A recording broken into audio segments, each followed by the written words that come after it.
afternoon and very warm welcome to 6th Asia International Conference 2020. Thanks to Connecting Asia for making it possible to invite our next speaker who has good nose for innovation long before other people figure it out.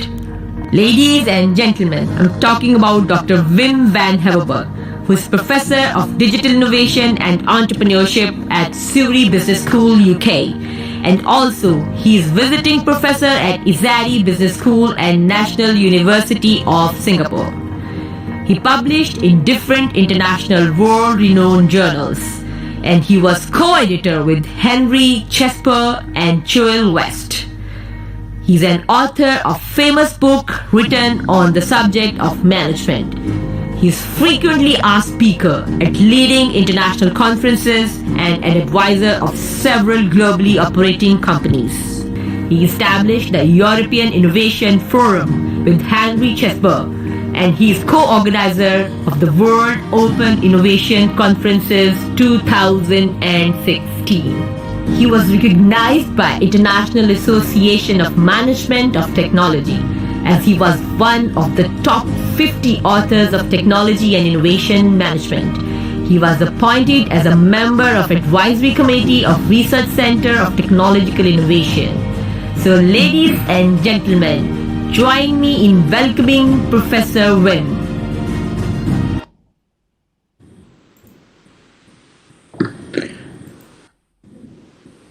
Okay, welcome back, sir. Can you hear me? Yeah, I can hear you. I'm going to share my screen. Yes, you can share your If that works, it's coming. All right. Do you see my screen? Yes, I can. Do you see the slides? Yeah, I can see. Okay. Please go ahead. The floor is yours, sir. Thank you. Thank you very much. So, good afternoon, everybody. I'm happy to hear that there are a lot of people listening. I'm going to talk this afternoon about my new research. So some of you may expect that I'm going to talk about open innovation, but I'm switching research basically to a similar field, but related to digital technologies. So many people work on digital technologies, but I'm going to focus not on the improvements in a company, but on new business model innovation through digital technologies and the need for innovation ecosystem management when you want to implement these business models. So let's have a look at what I'm talking about. It's my firm belief, and not only mine, that some of the most important future innovations will not come from new technologies, but from new forms of collaboration. This was already mentioned that way by Thomas Malone of MIT in 2015. So we are talking about new forms of collaboration. And so what are ecosystems? Well, before we go into the field I'm working on, like in healthcare and agriculture, I would like to have one slide about theory. So here it comes. What is an ecosystem and an innovation ecosystem? There are different theories, but the most recent one, which is also most popular for the moment, is the one launched by Adner in 2017. And the definition is very simple. It's one line, so let's go through it. The alignment structure of the multilateral set of partners that you need to interact in order for a focal value proposition to materialize. Now, this is a lot of concepts all together in one sentence. What does it mean? Well, let's start, and I hope you can see the mouse. Let's start with the focal value proposition. In all ecosystems that I am analyzing, or that other scholars are analyzing, you have a focal value proposition for some type of customer. You want to realize, you want to realize something, you want to create some value for these people. So, but in order to do that, you need a multilateral set of partners. That means not one partner, it's not a diet, it's not a bilateral agreement. It's really about having several interdependent connections between several partners that you really need to get that focal value proposition materialized. And they have to interact, of course. So the big problem then is to get an alignment structure. So the problem is that each of these partners here have their own way to make money, to take benefits of the ecosystem, and each of them that should be compatible. All these incentives should be compatible, because if they are not compatible, you're going to end up into problems, into tensions, into non-creation, let us say, of that value proposition. So the ecosystem structure then is what we try to do, is what we try to realize through the alignment of activities, of actors, of positions in the value chain, and the links between these actors. Now this sounds very theoretical, and there is a lot of literature nowadays around, so you can go for Otner, you can go for Cusimano, I can give the literature if you want to that, if you want me to do that, but in order to make sure that everybody understands what I'm talking about, let's go for more practical in-route. First, let me explain the sectors what I'm working on. So it's about clean energy. So it's about digitalization in the energy market. It's about precision agriculture, where digital data also determine the outcome, and digital healthcare. So why I'm taking these three sectors? Because they are very important economically. They have large value chain inefficiencies. They still work with logistics and with information flows that are very old-fashioned. The data have become crucial drivers for change, so it's applicable for digital technologies. And you can see that, for instance, in terms as traceability, that becomes important. Sustainability, which is all over the place. Prevention, instead of, for instance, getting sick, right? So you want to prevent people getting sick. And so those become prominent elements in the value creation. They also related to global challenges like food supply, reliable and affordable healthcare, global warming, all these things we all know. But this is quite related to it, so that's why I'm looking at it. And they also have complex ecosystems with multiple partners to realize, let's say, what they want to realize. So it's applicable to, so it's probably a good place or good verticals to look at for ecosystem building. And interesting enough, the digital providers, those people, those companies that provide, let's say, digital devices or platforms, usually don't have the power to change the business processes into healthcare, into agriculture or energy. And that's different from, for instance, what we know from the platform, digital platforms where Google's and Apple and Amazon have the power to force and to shape, let's say, ecosystems the way they want. And of course, we also have the regulations, so public authorities play a role here, or should play a role as partners. So these are those sectors or the industries I'm interested in. Let's have a look now at the ecosystems. So what are we basically talking about? What is an ecosystem in practice? Well, let's have a look at Sarvio. Sarvio is in precision agriculture, and it's nothing else than Bayer, who has been launching the digital farming brand Sarvio late 2017. The brand encompasses Bayer digital farming solutions, so digital farming solutions or solutions based on data. So digital data, and it has a community now of, let's say, 250,000 farmers in about 60 countries. So what I will do is I'm going to give you a video of about 2 or 3 minutes. Keep in mind it's a marketing video, but it shows very well the benefits, potential benefits of digital farming, and it gives you a pretty good flavor where we go and how agriculture will evolve in the next 10 years. So let's see if this works.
Video चलाई है उसने.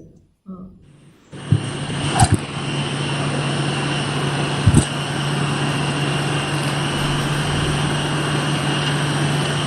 So, this is a video about the benefits of digital agriculture, and you can be sure that this will be coming in the next 10 years, both, let's say, in Europe and America, but also more and more, let's say, in Asia or Africa.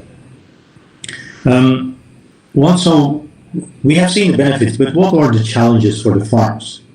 And I can tell you that what we don't see is we don't see these challenges here in the video, but let's go through it.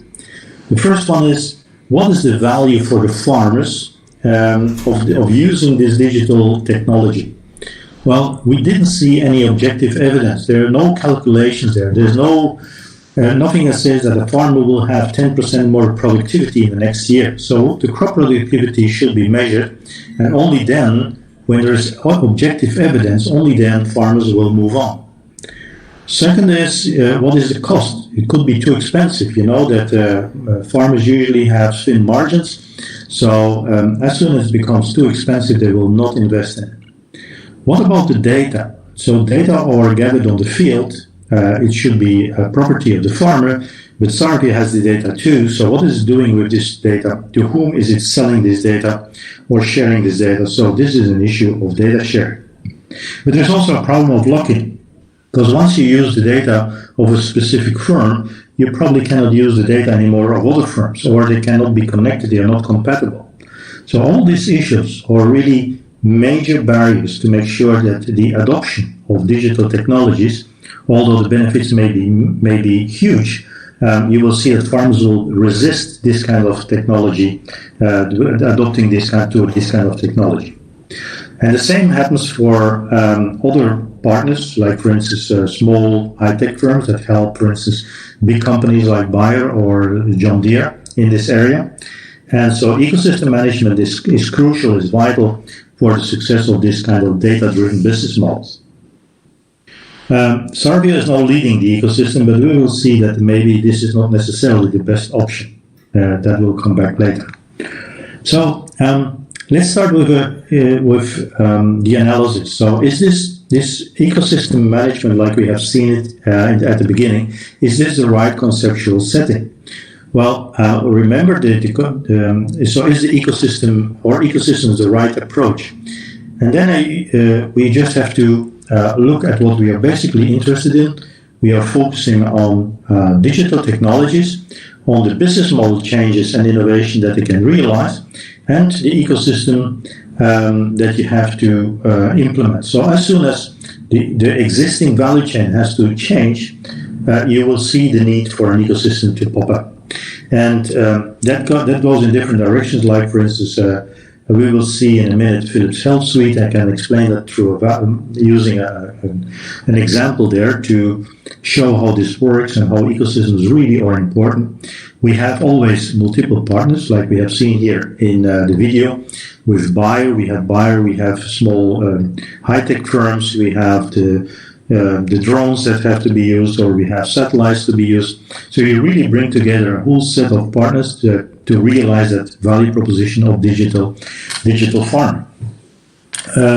Multiple partners have to interact, so there should be an alignment of incentives, because you see already that a farmer or a small high-tech company not necessarily do have the same objectives as Bayer, right?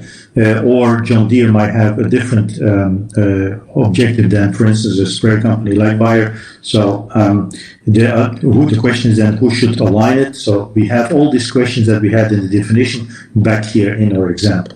So let's go to health. So the focal value proposition is the first item, remember, in the definition. And I can show you that, I can illustrate that by an example of healthcare. And in healthcare, you have, for instance, like Philips has this very nice digital platform, which is an enabling platform for others to work on. And what it does is basically, in the best cases, it would, in the best scenario, it would combine data, something wrong with my mouse, it would combine, let me see, it would combine data from a healthy living, like for instance your data on smartwatch or smartphone. You could use this data for prevention purposes, like for instance people with a heart condition or people with diabetes.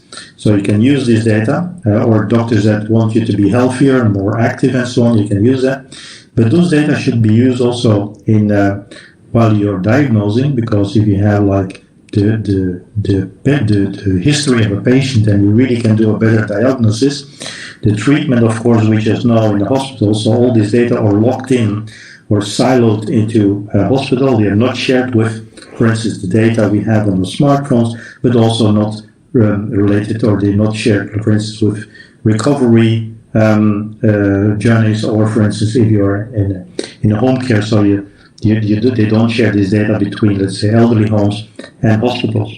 So this digital technology of Philips, this Health Suite platform, could, in theory, could allow you to bring together all this data, to share this data, bring down costs, automate a number of things, but also improve quality of healthcare by combining data, getting a better picture, better analysis, better diagnosis, better treatment options, and so on. So the benefits could be huge, and yet you see that we have huge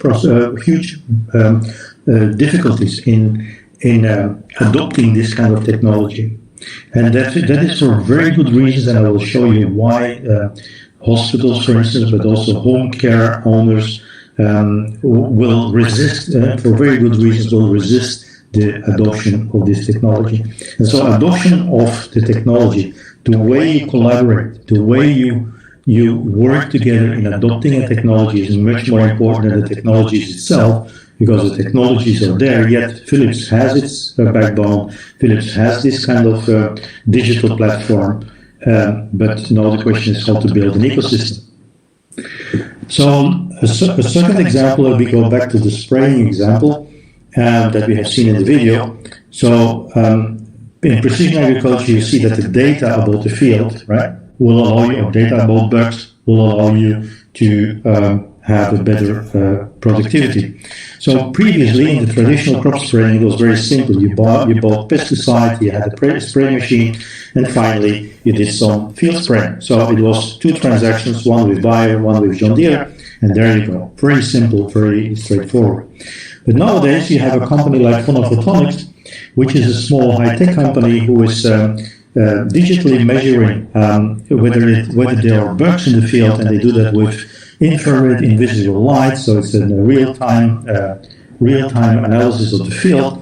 They looked at the wing beat frequency, the color, and the wing-to-body ratio of the bugs to analyze which bug is there. Is it a good one, for instance, like bees, or is it a bad one? And then what they do is they automatically they have automated data collection. They have also machine learning to make sure that they understand which bug is there. They integrate all this data into a digital platform, and then you can do some precision spraying. So having the right spray for the right bug on the right place, the right time. Okay. In this way, you can increase your productivity using less spray, being more environmentally friendly, and so on. So the promise for farming is great, right? So it's a great value proposition. But now let's have a look. You have Bayer, you have John Deere, you have the farmer, still the same. You're still using spray, you're still using a tractor, and you're still spraying. But now you have data. You have Phonophotonics here, who is collecting real-time insect data. You have it's combined with geo and time data. It goes into a farming data platform, and those data are delivered with the pesticide to the farm. So here, in this case, is Bayer together with Phonophotonics who work together. Now, what is the problem? The problem is, well, you have a number of advantages. I will not go into that. We have seen it in the video. But the challenges are, for instance, that there is a lock-in for Phonophotonics, because Phonophotonics cannot always use this data. It's working together with, when it's working together with Bayer on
Airbnb or Tinder, the transactions are simple and very standardized. So it's a car drive, and the car drive is mainly, so the way you do that is mainly the same in the US or in Europe or probably in Malaysia. The renting a room with Airbnb is basically the same mechanism all over the world. It's very simple. And with Tinder, having a date is more or less the same too, and it's very simple. But here it's quite different. Here we have a multi-sided collaboration. If we look at healthcare, for instance, what we combine here is information from wearables, from apps, from providers, right? For instance, like hospitals, insurers, home care, regulators, public policymakers. So all these data have to be integrated somehow, and it's a multi-sided collaboration with a lot of people, and it's quite complex compared to the very simple transactions we know in Uber, Airbnb, and Tinder. So that makes it different. But it's also non-standardized, because I said here it was a standardized exercise, a standardized activity. Here it's non-standardized. On the contrary, it becomes personalized, right? So, for instance, in the healthcare market, let's look at the healthcare market. The trajectory for each patient is different. We may have the same age, the same gender. We may have the same physical condition, whatever.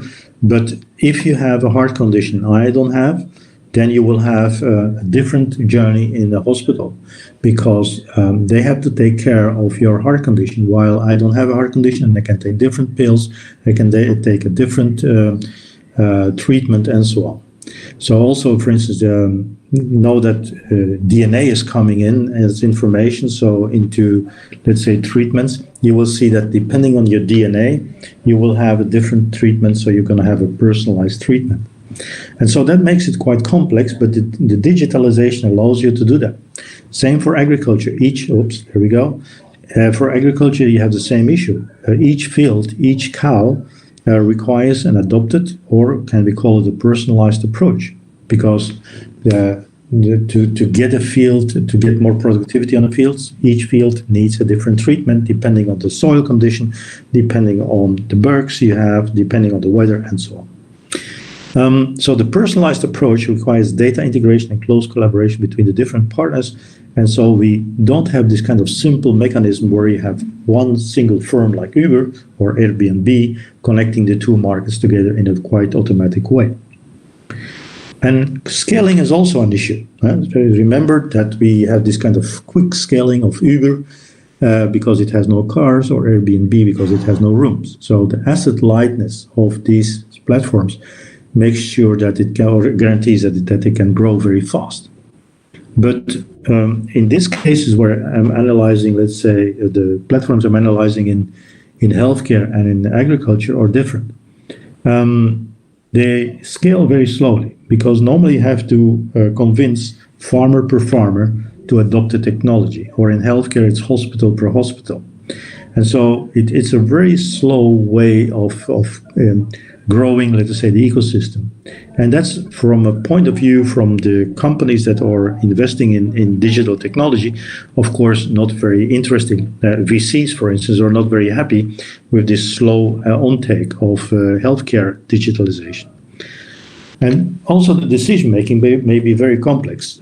Think, for instance, about the medical doctor who can make real nice use of the digital solution you're offering, but he is not making the decision about the digitalization in the hospital because he is not deciding about the budgets. So usually that's the hospital director.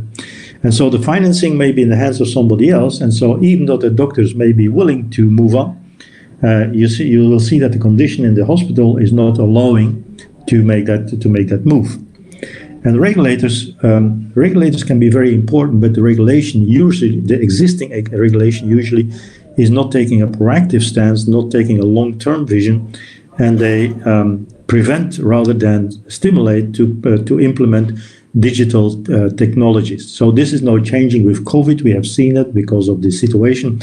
Governments and regulators are opening up, let us say, and are moving fast now forward into digitalization. But 1 year ago, that was not the case. Let me move on. Let me give you an example of, let me first move to the next item, and that's most likely the most important item. That is that digital technologies cannot do anything unless they change the business processes in downstream organizations. Now that's maybe quite abstract, but let me give you an example. I'm going to give you an example of hypertension monitoring. It's a very simple example. It's hypertension monitoring for pregnant women. Okay, and that was a research project in Belgium, and it's called Primo.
the main hospital still has an advantage because it can focus, it can specialize, let's say, on the very difficult cases. So they get the very difficult cases in-house, and they still have like a lot of admissions, but the other hospitals have less admissions. And this, to make a long story short, hospital directors oppose the telemonitoring because they want to see a high occupancy rate in the neonatology department, because previously you had all these women that had to come to the hospital. They were there for a few days, right? So, and now you see that through the telemonitoring, you need less beds in the neonatology department. So they have lower income, and that's exactly what the hospital director doesn't want. And here you see already the financing system of hospitals, which is not correct, right? So, which is giving the wrong incentives. So you can then make a beautiful ecosystem approach and to analyze where the problems are. And the issue is that you have to work in different levels. So you have the monitoring, here in this case it's a research project. So you have the monitoring system provider. He interacts with the gynecologist. The gynecologist has a first relationship with the patient. The patient is very happy because she can stay at home. But the doctor here, the gynecologist, may lose money because there's less visits to the hospital. And in Belgium, it's a Belgian case. In Belgium, you are paid per visit. So there's an income loss here, and that's why it may be orange or red for the gynecologist. So the first barrier is the gynecologist. Although the patient may be better off, the gynecologist may not be better off, and may be the first barrier. The second barrier is here with the hospital director, because he is losing beds. He will lose income because less people will come to the hospital, less people have to be there for a few nights, and so he's losing beds, he's losing budgets. The IT department may also be a barrier because they have to integrate this new technology into the existing IT infrastructure of a hospital, and that may be not compatible, whatever, so it may be problematic for them. The insurance, so I will not explain the whole system in Belgium here, but the insurance, let's say that the RISIF is let's say the main insurance instance, has a positive, so green light, because it can save a lot of money. But you will see that the gynecologists, through their associations of healthcare providers, have they are in several committees of the insurance organization, and they can influence this green light into a red light. So they can turn it into a red light if they want to. So that's where the Belgian government has to come in, because they pay mainly, let's say, this insurance, and they have to make sure that the green light stays green. So you see, it's a very complex mechanism. And if you would keep off this one, right, you would probably have problems here with RISIF. If you would cut off this part, then you probably would forget about you would forget about a very important partner, which is the RISIF, so the insurance company, that can help you in pushing the hospitals to change. And hospitals, if you would just focus on the gynecologist, then you would forget the hospitals as a main barrier to adoption. So we have here 4 levels that interact with each other, and you have to look at all 4 levels. You have to take into account all these partners to come to a solution. So what are the implications of such a business process changes? Well, digital technologies tend to change existing business models, like here, for instance, in hospitals, fundamentally. They require a change in the way how companies or in the infrastructure or experts are functioning, and not everybody wins. That's the big problem, not automatically. So some incumbents, some groups, some individuals may resist the changes for very good reasons. So like medical doctors, in the case of glucose monitoring, we have seen the gynecologist in the case of hypertension, but I also have cases of IVF monitoring, pharma companies and the role of diagnostics and therapeutics, traditional energy suppliers and digital meters, radiologists and artificial intelligence and image recognition. All these cases, which I don't have time to give you today, are very nice examples how you generate a lot of resistance against adoption. So how do you have to overcome that? Well, first thing is it's usually out of control of the digital technology providers. Even big companies like Philips cannot do that, right? So you need the help of other partners in the ecosystem. Governments or regulators can change the setting, but then they need a long-term vision. You can also have pressure or strategies of companies that can win a lot if they work in a coalition, they can do a lot, right? And then also you have to develop new players, assuming new tasks to make the system very successful and very efficient.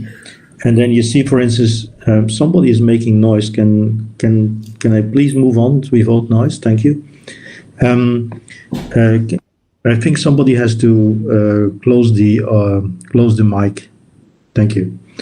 So monitoring can be done by, for instance, a medical doctor, right? You see that more and more. But if you see now what is happening is that you get these kind of digital centers for medical data, where you can where all this data from these devices like home care, right, or from pharmacies, but in this case it's home care. Or hospitals, this data come into a center will be automatically analyzed through artificial intelligence or apps and so on. And as soon as one of the values is values is abnormally high or low, then automatically it will ring a bell for the gynecologist or a doctor or whatever. So this can be optimized very well. The last point I want to make is about traditional ecosystem literature. I still have a lot of noise in the background. Still somebody is not closing down its audio. I hope this can end. Thank you. So the traditional ecosystem literature is always focusing on unipolar ecosystem management. What does that mean? Well, they start from the fact that usually a producer has the power to shape an ecosystem.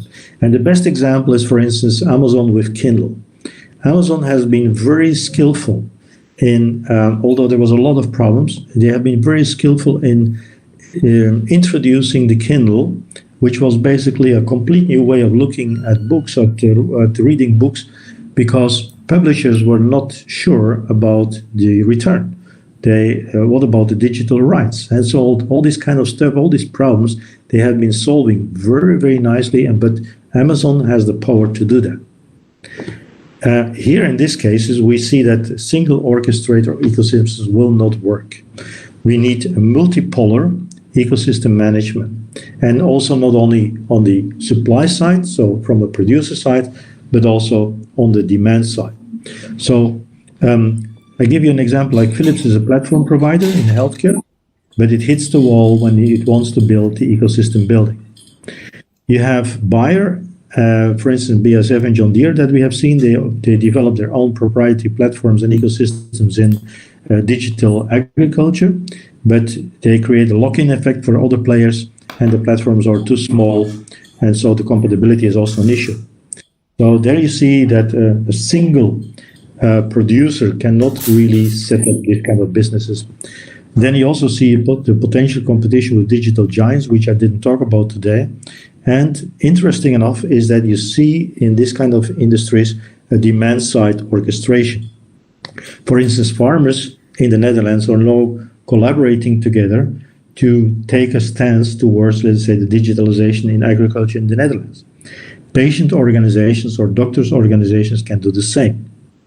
So we have this kind of demand-side orchestration, which can be very, very powerful in shaping and moving, giving a new dynamics, let us say, in the orchestration of the ecosystem. And that's relatively new because you don't read that much in the literature about that. So where to start if you want to start an ecosystem? Well, here I don't have the answers yet, so it's ongoing research, but there are a few interesting headlines already. Like, for instance, if you want to implement technology or digitalization into healthcare, you usually will not be successful in a hospital, but there will be always a hospital department which is understaffed, which really needs to improve efficiency, which will be happy to have your digital solution, and which will adapt it very soon. Once you have this, once success is proven over there, then it will be probably much more easy to introduce your solutions to other hospital departments. So start small and scale up, right, within one organization. Second, which I mentioned already, is the coalitions of the willing. So to create momentum, one company cannot do anything, but if you bring together all the ecosystem partners that can win about a situation, then you can create momentum. That's the same of saying that the strength of players can win. So, combining the strength of players that can win most of the digitalization is another one. And then tip the market by regulations, so the governments can play, regulators can play an enormous role, which I don't see that much yet in Europe, but I see it in China, I see it in Singapore, I see it in Estonia, so it's very important. And if you see that everything is stuck, right? If you see that the ecosystem, the existing value chain is not changing or cannot change, then you still can build projects, right? So temporary projects on the fringe of that ecosystem. And you can then provide, for instance, to digital technology providers with the data they need to make new services. We have seen that, for instance, in Internet of Energy. You can consult that if you want. That's an initiative in Belgium in the energy market.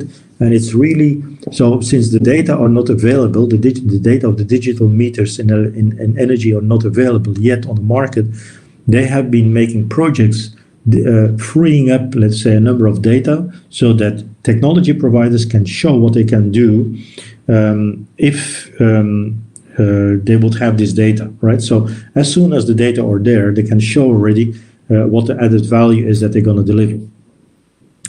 And so scaling, yes, scaling is a problem because we have shown that it's slow, but if you can centralize the decision making by making associations or consortia, both on supply side or on the demand side, then I think we are one step ahead. So what are the conclusions, very quickly? So if you focus on digital technologies like many people are doing today, that's fine, but the technology is not creating any value. It's the business model who does. So we have to focus on the business model in the business model innovations in healthcare, in agriculture, in energy, and in other markets. Our era is characterized by many disruptive technologies that have the potential to transform not only a few, but all industries to the core, right? So you cannot escape it. And therefore, you have to take a proactive stance in order to win. So the fact that we still see a reactive stance in many industries is not a good sign. Even the government there should take a proactive stance. Changing your business model is thus very important. And then how do you want to create value together with your partners in an ecosystem, and how can everybody win? Being part of it is the big question, right? Because people may lose, and when they lose, they will not adopt. That's the issue. And then, is your company in a position to be a central partner, to orchestrate? Can you orchestrate it? And if not, then how to orchestrate a team or a coalition, which is relatively new. And that's also where I probably need to contribute to the literature in order to move on. How to establish an ecosystem, how to manage it is then the next question, right? So we mentioned already, look for partners that have a lot to win with ecosystem, make a coalition, identify crucial complementarities, very, very crucial. Identify potential resistant actors and their impact on the other ecosystem partners, very important. And then look for tipping points, right? What is the minimum critical mass before the system is self-feeding? Current focus on ecosystem research is on co-innovation and on adoption of technology, but this is done in a narrow way, too narrow, right? Public authorities also have to understand ecosystem management because it becomes really important in a number of sectors that I have been analyzing. Act proactively in shaping financial, regulatory, and legal context of ecosystems. That's what they can do. That's what they should do. And we probably can learn from a few countries. And be knowledgeable about digital technologies as a disruptive potential in healthcare, mobility, energy, and education.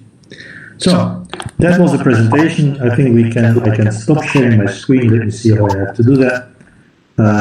Stop presenting. That should be it. Thank you so much, Professor.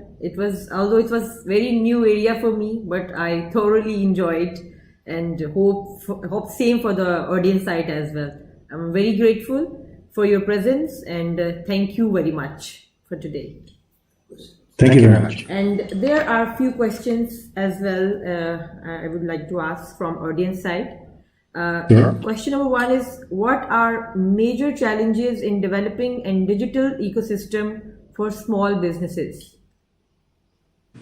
Okay, so a small business, as we have seen, right, they have high-tech but also low-tech companies can be very, can benefit a lot from these ecosystems, right? But you have to know your role. So you're not working fully independent no more. You work in a team, right? So you have all these companies that work together. You can have a role to play because we need different skills. We need different market positions. Also, we need different technologies, right? Like digital technology has to come in. You have to understand the customers. You have to understand, let's say, processes in a specific industry. So SMEs, and I do see that SMEs and small companies have an essential role in ecosystems to play. The problem is that they have to understand that you work together into what I call an interdependent business model. So what you are doing is affecting the others, and what others are doing is affecting your business model. So the question is, how do you work together to maximize the value for the customers, and how can you make sure, and that's the biggest problem for SMEs, how you can make sure you capture the value as part of that ecosystem. So you still have to make sure you have to make profits, and sometimes I have the impression that SMEs don't understand how to capture value, or that they are not powerful enough to capture value. But if you understand the position in the market, you probably can understand how to do it. So you have to make sure you create some very specific value for the ecosystem, and once you do that, then you have to make sure that you also are paid for that, right? But you cannot do it on your own. You have to, and that's a problem in at least in companies that I have seen. They are used to work around their own product, and they can market their own product to the rest of the world.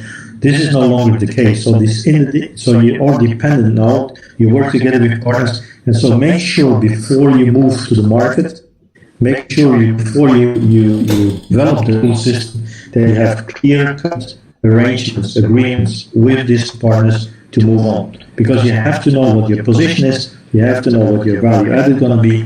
You have to know what kind of benefits you're going to capture from that collaboration. So just don't jump into, let's say, an agreement.